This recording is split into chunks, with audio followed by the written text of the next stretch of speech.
Chris the Nightmare Real, and you're watching Mission Boxing Today on YouTube.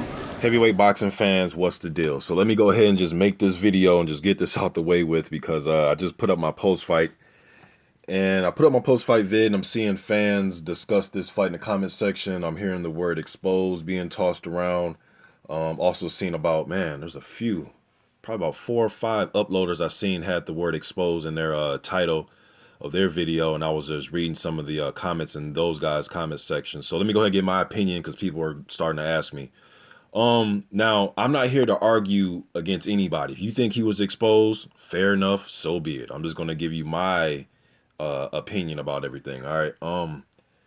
Now, it's funny, man, because when I was, had my little prediction videos, and I was telling fans things that Malik Scott was good at when he's on his A game, if you want to put it like that, but just abilities that I know that he has, and that's moving, being elusive, being evasive, just not being there to hit, whether you want to call it running, being on his bicycle, his back foot game, whatever you want to call it, just getting the fuck out the way. He is excellent at that. You know what I mean? And I understand the Wilder thing, but I really, this is a whole nother video, but I really think that Wilder shit was kind of a dive, man. I was going to be honest with you, and I said it then, so I'm staying consistent. This has nothing to do with, oh, you're just trying to favor Luis Ortiz. No, when that fight was over, I was pissed off, and I believe my the title of that video was Deontay Wilder KOs Malik Scott's glove. And I know he got hit on the temple, and I don't feel like going through that one again, but that's my opinion about that. The Chisora fight, I thought he was playing with the count when he tried to jump up at the end, and he just, to me, he didn't want to fight. And in this fight, he was doing kind of the same shit, man, where he was, although he went to 12 rounds, he was just too willing and acceptable to just fall on the canvas, man. Whether it was he got hit on the top of the head, it was just weird behavior from Malik Scott, man. And that's the thing I said about Scott. I think he has world-class movement, world-class, defense and reflexes at the heavyweight division for a big guy like him.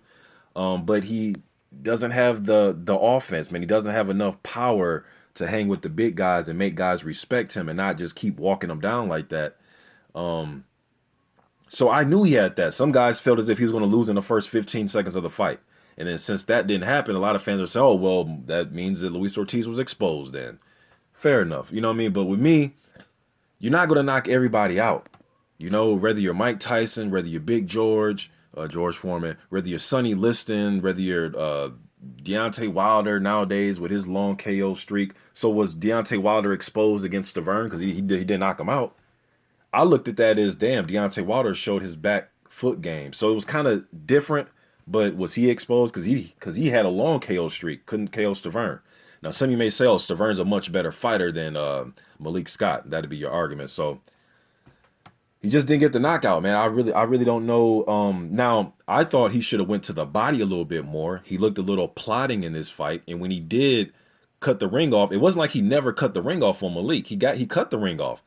He was just headhunting for one shot. He got exposed as far as not putting punches together and try to headhunt with one shot with his left hand. And this time he was throwing the left hand kind of predictable. He was throwing just straight rights.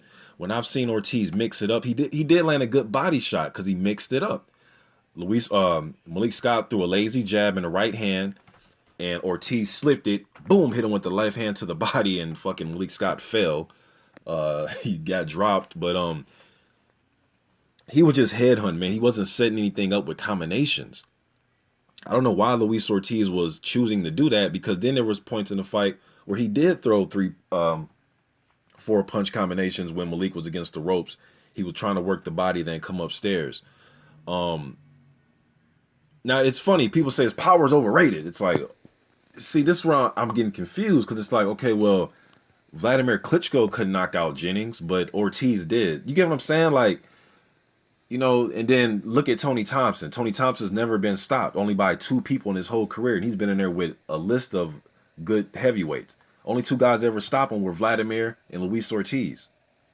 Now, some of you may say, oh, Tony Thompson's old. It's like, well, I mean, we can't pick and choose when we want shit to count, man. So he was able to stop Jennings. And, with boxing fans, with a lot of fans, you're as good as your last performance. 4 days ago, he was a top 3 heavyweight to a lot of guys. Now, I'm reading comments and people are saying that he might not even be top 5 and he'll lose to this guy and that guy. Well, you can feel that he'll lose to whoever you want. You know what I mean? It's your opinion. But my opinion is Malik Scott is very elusive. Like, who in the heavyweight division can move like that? Who can stay away and just strictly stick to just defending? Because that's all he did. And it's hard to knock somebody out like that that's either trying to just clinch all the time or trying to move all the time. And on top of that, they've like mastered that shit, you know what I mean? To the point where they make tough fights for some other fighters they fight, like the Glasscoff fight that Malik Scott had, the Tony Thompson fight that he fought in. You know, so it was just tough, man. You know, so I'm not really about the, oh, he's exposed and see, he's in the top 5 heavyweight. I mean, you know, that's just my opinion, man. But I'm not about to, you know, now I know he's perceived as this big knockout threat, so he's expected to knock everybody out. And it's just not going to happen all the time, man. It's just not going to happen. Could he have fought a better fight? Of course he could have. Of course he could. I'm not saying that. But just because he didn't dispatch of Malik Scott in a few rounds, to me, in my opinion, doesn't mean that he's less of a fighter. He still won the fight, clearly.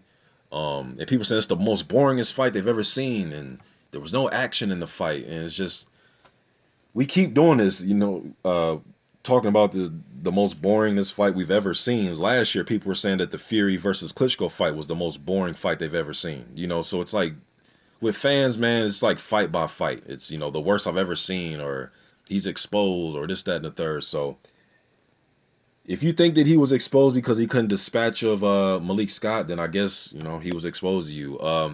I thought he could have fought better. And the opportunities were there for him to fight better, because he would do some of the things that I thought he should do. And his corner was even saying that you got to put the punches together. And I was surprised that, you know, he was fighting like that, but he didn't have anything to worry about coming back. So yes, his head was there to be hit, and he wasn't moving as much because he didn't fear Malik Scott. You know, it was pretty much predator and prey up in there, man. He was just stalking him and trying to walk him down. Jennings fought a different fight, and it allowed Ortiz to open up, and there was more openings there because Jennings, the guy, like I said, he puts up the high guard. Jennings, his mindset is different than Malik Scott's. You know, Jennings' mindset is, I'm going to get mine. You know, I'm going to take mine on the inside no matter how hard you hit me, because he put up the high guard. That's what he did against Vladimir. And I'm going to come forward. I don't give a damn how good your jab is. He's one of those guys where Malik is totally different. He's on the bicycle. And he has some of the best movement. Whether you want to call it running or, okay, fine. But if you were in a gym and a guy was teaching movement, he will be a guy for a big guy now. And I'm a big guy myself. I'm 6'5", 240. So just, I can appreciate that movement. What I didn't appreciate was just the non-fighting, though. He wasn't even trying to throw any offense. And I was watching the fight like, man, if he can like land 2 or 3 punches as he's moving, he can fight on the go. I think Tyson Fury will give Ortiz some problems, man, with that movement. I know David Haye is a mover, but he moves in a different type of way than Fury. And Haye seems like he wants to be a little bit more aggressive when he fights. And he fights with his hands low a little bit. So hopefully guys are more willing to get in there with him now. Maybe they think that he was exposed and he's a bum and, you know, he's really not all that good. Great. That'd be great for his fans. Now we can see some of these fights.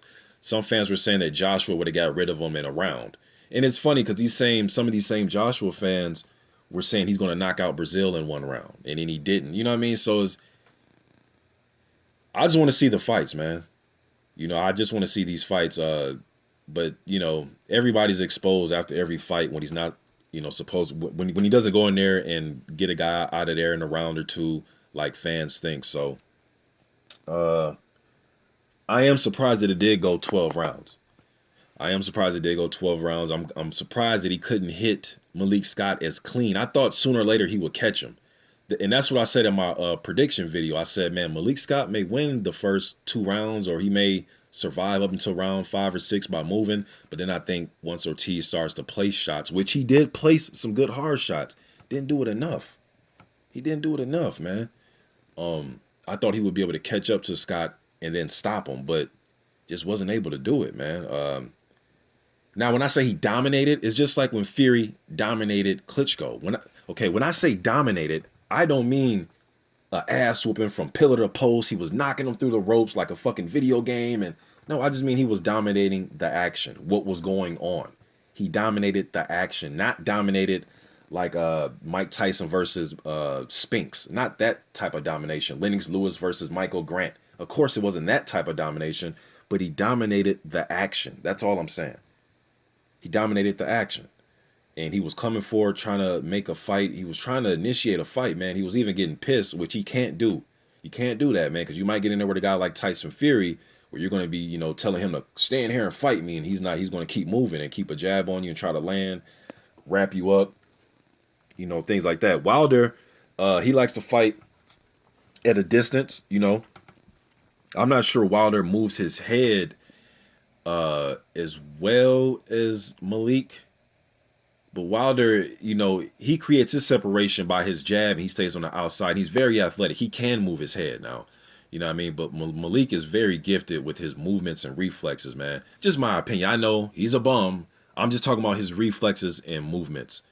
But as far as the way he fought in this fight, I didn't like it at all. I'm not sitting here saying that Malik Scott showed a great fight as far as trying to win the fight. But the reflexes were just, it was just hard to land on this guy. Some people are saying that, well, shit, Wilder got him in there in the round. Wilder got him out of there in one round, whether you would say it was a tempo shot or whatever it was. Now people think that that automatically transfers into he can beat Luis Ortiz or... I mean, fair enough. That's what you think, man. But do I think he was exposed? Not really. I mean, it's just a fight. You're not going to knock everybody out. You know, I don't get why people are just, you know... They want to pick and choose when they apply this because a lot of people know that you're not going to knock everybody out, man. You know, was Mike Tyson exposed against Tony Tucker? You know what I mean? It is what it is, man. It's just my opinion about this. But now, shit, hopefully we can see Ortiz in there with some of the other top guys. Maybe they think he's not as good, and you know, whatever happens going to happen. I still think these are all good quality fights. Whether Ortiz fights Wilder, Joshua, Hay. I think these are all 50-50 good fights, man. Just my opinion. I'm out.